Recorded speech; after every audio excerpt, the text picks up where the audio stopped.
What's going on, people? We are Tottenham TV, back here for the last and final episode of our unpopular opinions.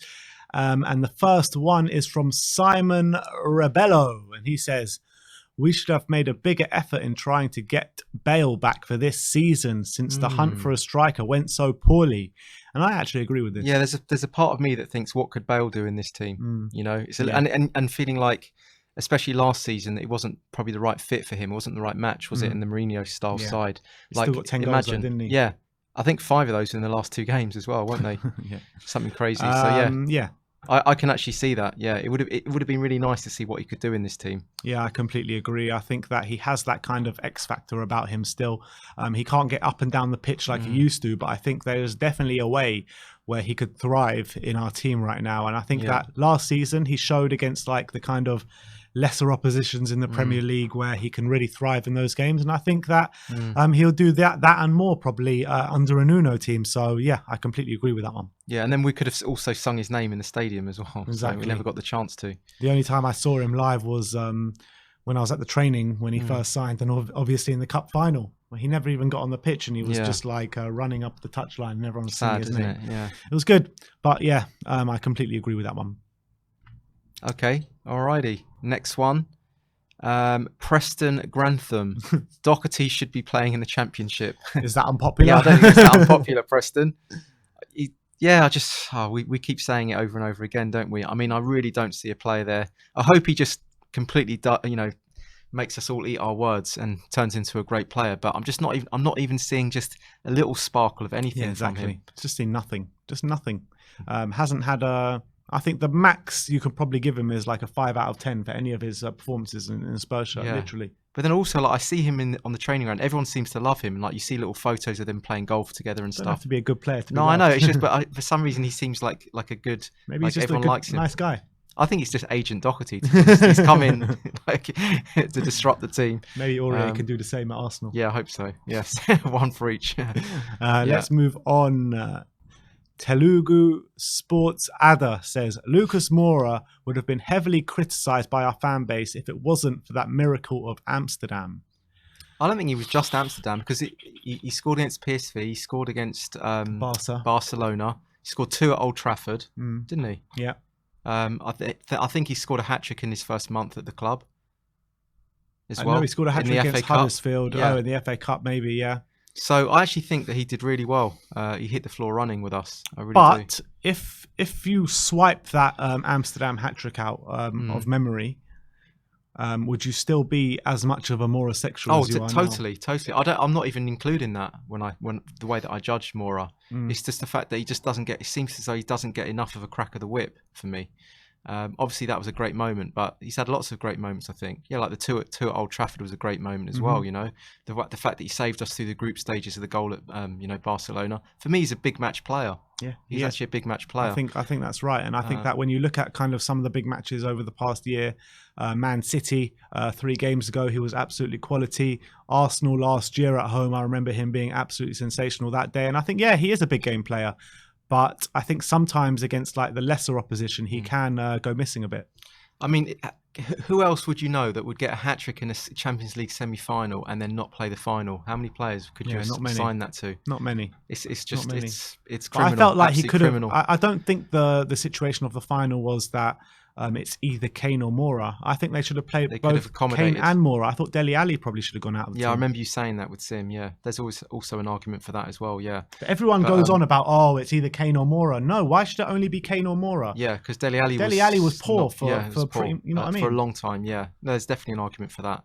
But yeah, I mean, that's not the reason I love Moura. I see so much from it. It's in the intangibles. I can't explain it. It's like it's in the little things that a statistic doesn't back up that he does well. And so for that reason, people aren't kind of like going, yep, he got the pass completion stat, he did the through ball, he did that. He does the things in the intangibles that, like, a lot of things, they go unnoticed, but he does those really well, and it helps the knock-on effect for the rest of the team. And then when the team does really well and gets a goal from it, no one looks back at that Moura moment.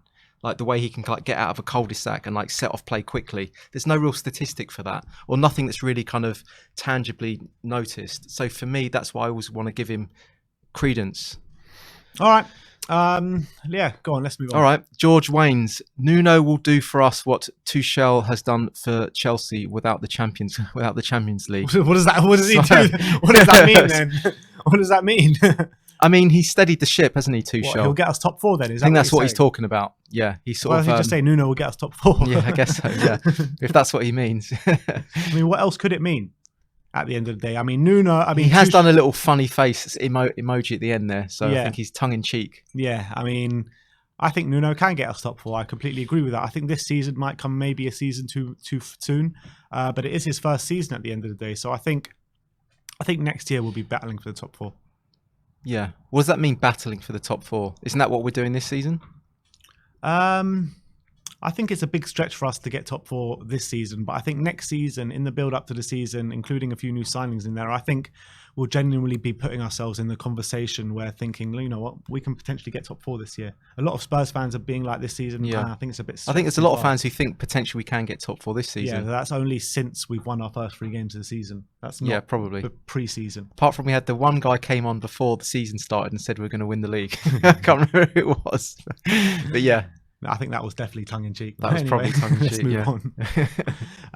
This one is from Reich Spurs saying, Sonny is the face of Spurs now. Well, is Sonny the face of Spurs? He's definitely one of the faces, that's for sure. He should be, I think, you know. What does he mean by that? I think he means like the... Well, yeah, how would you... I think he's like saying that he's taken over Kane as like the spearhead of the team kind of thing. Right, yeah, I guess so. And I think it should be. You know, I'd like to see that, you know. I will have to wait till next season now, which is a shame. I think it's both of them, man. I think it's both of them. I put them both on the same kind of pedestal. Yeah, but it's just like, I know that Kane doesn't want to be there, and I know that like in next season we're not going to have him. I think he does want to be Son there. is...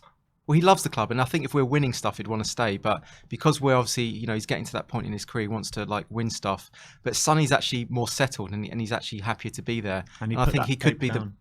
He put that pen down. Yeah, exactly. Contract. So for me, he's like, if we had a Spurs DVD cover, you know, Son should be the, if that's what he means by the face of it, you know, I can understand that. Yeah. All right, let's go on to the next one. All right, Connor Robinson, another one from Connor here. Spurs fans take Hugo for granted. Yes, I don't think they do. I think they do. I think most fans absolutely adore Hugo and they think he's elite. No. I think most fans think Hugo's elite. I disagree. I think that a lot of fans are very quick to put Hugo down, especially when he makes a mistake. I think that. Like I keep saying, I've said it many a time. I think I said it on one of the unpopular opinions earlier on. I said, I think that a lot of Spurs fans will realise once Hugo's gone how good he actually was. And I think we're going to find it very hard to get a keeper of that kind of level. I really believe that. And I think that a lot of fans, I mean, I remember last season at some points, the season before at some points. I mean, it's happened on a consistent basis where a lot of Spurs fans are like saying, all right, it's time for a new keeper now. It's time for a new keeper now. Too many mistakes are creeping into his game. I mean, you say that quite a few times. You know what I mean? So season. I think that some Spurs fans do take Hugo for granted. I think you're one of them. But I'm not taking him for granted and I'm not saying that he's a bad goalkeeper. I'm just saying that he's coming to the end of his his time with us. And I think every goalkeeper, every player is like, they have to come to the chapter has to get closed at some point. And I'm just saying that like, he's a brilliant goalkeeper. I don't think he's quite as elite as a lot of fans say he is. I don't see him in that like Buffon, Neuer, Alisson category even, you know, but I do see him as like a top goalkeeper. And I rate the guy, but I do also see that like, there's certain things that he doesn't get right that are very frustrating to me. And I think that there would come a time, and I think it would be at the end of next season, the end of this season, where, and it would be, I think, the right time to bring in another goalkeeper. Doesn't mean I don't like the guy, you know. I personally think we could give him another contract, maybe a 1 or 2 year contract still. Okay. For a few more years, maybe 1 more year, maybe give him a 2 year contract where next season he starts still, and then maybe phase him out after next season. I still think he's. How long do you think he's got in him then? How old is he? How old is Hugo? I mean, because keepers go longer, don't they? Yeah. Like naturally. Oh, I've got no internet here, but I think he's about 30. Let me have a look. 33, 34, is he? in the comment section. I've got no internet. Let's use the phones then. 34. Yeah, so he's 34 years old, Hugo Lloris. But what I would say about Hugo that might be different to other goalkeepers is that some of the other goalkeepers go a little bit longer because they're bigger goalkeepers. They've got a bigger frame, and that kind of, for me, that gives them a little bit more longevity. The things that made Lloris a world-class goalkeeper, if you want to put him in that bracket, was that he had like unreal agility. He almost like had cat-like agility. Yeah, that was he had spring, you know, so much spring, and he, you know, and that's the sort of thing that I think will come out of his game quicker than like the qualities of like a Brad Friedel type goalkeeper that has less of that agility, but more of that kind of that consistent like sustainability in their goalkeeping. Do you see what I'm saying? I get what you're saying, but I don't think that has gone out of his game just yet. Not quite, but I do notice a little bit, like a little bit coming out. I mean, but still, he's like top goalkeeper. Don't get me wrong. That's what I'm saying. He's a top goalkeeper. So I don't see why we would get rid of a top goalkeeper. I just don't see why we would do it. I mean, the guy's 34. I believe he can go to at least 36, 37. Okay, so you think another 2-3 seasons. Yeah, I believe that. But I think with Galini coming in, we're going to have to give him a crack of the whip at some point. Yeah. And I think that maybe Hugo Lloris 1 more season, maybe 2 more seasons max, and then start to phase in Galini if he can hang on for the back up for so long. Yeah. The things that I was like noticing last season, that he wasn't like covering his angles well enough. And that's the sort of thing that isn't even dependent on like your age. That's something you should always have. And that was like a real frustration for me. And there was actually a period of games where he really dropped off quite considerably. And even Sky Sports were doing like features on him saying, is his time up at Spurs? So it wasn't just like an isolated thing. For me, like there's a lot of people putting question marks on him, and I just think this season, let's see what happens, because it's so far so good, but there might come again this season where there's a bit of a patchy part of the season. I think and it might be up for grabs again. I get what you're saying, and I think that there were those moments in there last season for sure, but I think it's only literally, you can count probably those games on one hand. In my opinion, I think you can count those games in one hand. And I think whenever he has a bad performance or a bad run of games, he always backs it up with a number of really good games. And I think that he saves us more than he lets us down. I think he actually, after that period, he did actually improve a little bit from last season, which actually is quite a good bit of encouragement. So, and so far so good, as I said, you know, this season. So I'm really interested to see what kind of Lloris we see going forward, you know. Hopefully it's a good one. All right, let's hope so. But that is the end of your Unpopular Opinions. 8 episodes of Unpopular Opinions. Smashed them out. Absolutely smashed it, guys. Thank you so much for everyone to sending them in. Really good fun. And now let's get back to the Premier League. Just under a week to go till the Premier League. Well, actually a week to go now until the Premier League starts. So can't wait. Let's get back at, well, I say starts, I say restart is what I meant. Restart is what I meant.